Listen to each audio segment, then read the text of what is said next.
In just a few days, President Obama will address the Congress and the nation to outline how he and his big government cronies will save our economy. If only this administration would realize that doing less would do more for our economy. But more government action is most likely what we'll hear from him, especially in the wake of all the pressure he's getting from his base for not being liberal enough, for not being big government enough.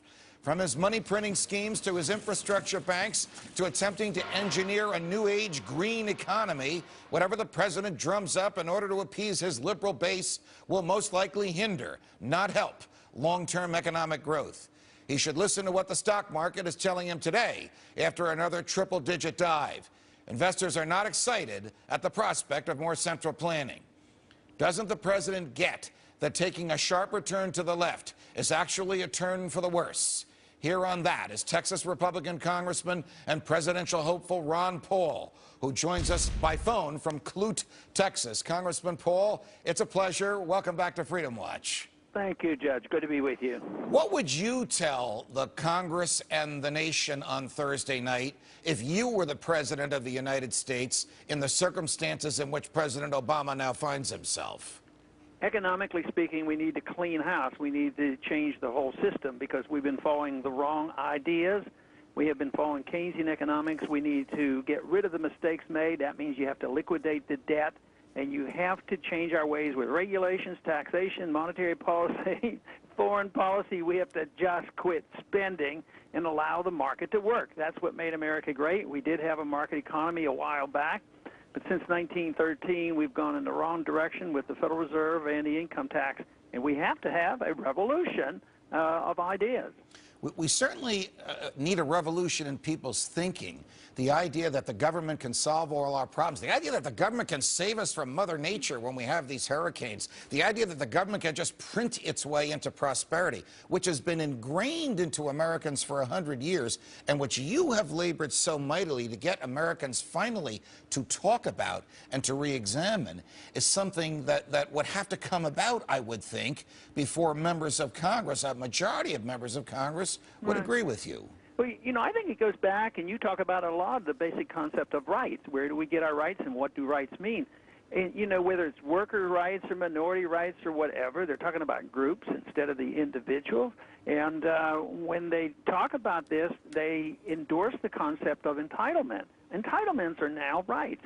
Business people think they're entitled to certain helps. Right. Everybody's entitled to a bailout. The poorer ones, they have entitlements. So it's this whole lost notion of what rights are and responsibility. We want our right to our life and our liberties, and we ought to be able to keep the fruits of our labors. But we sort of have given up on that. We have grown very soft.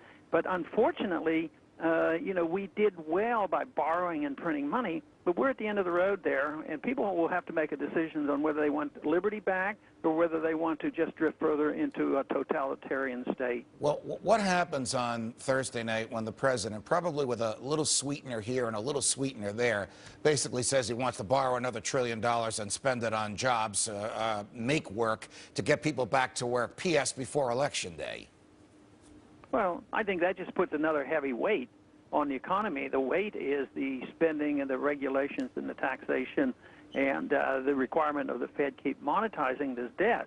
So he puts another weight on the economy, and it won't do any good. It's going to just bring down the economy more so because they haven't changed their tune. They have to change their ideas about how an economy grows.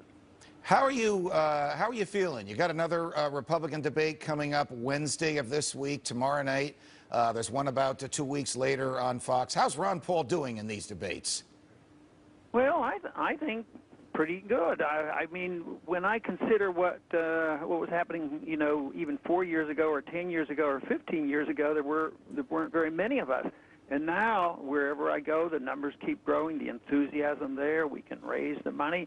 But I even hear it with some of the other candidates starting to talk about, well, we better check up on this Federal Reserve. Maybe we do need an audit. Maybe we shouldn't let them print all this money. And even hinting that maybe the foreign policy should be changed. So in that sense, I think we're winning in the battle for ideas. Even your opponents concede that you have dominated the debate for ideas. Congressman Paul, it's a pleasure. Sorry we had to do this by phone. We appreciate you chatting with us today. Judge, thank you. Just days before his job suggests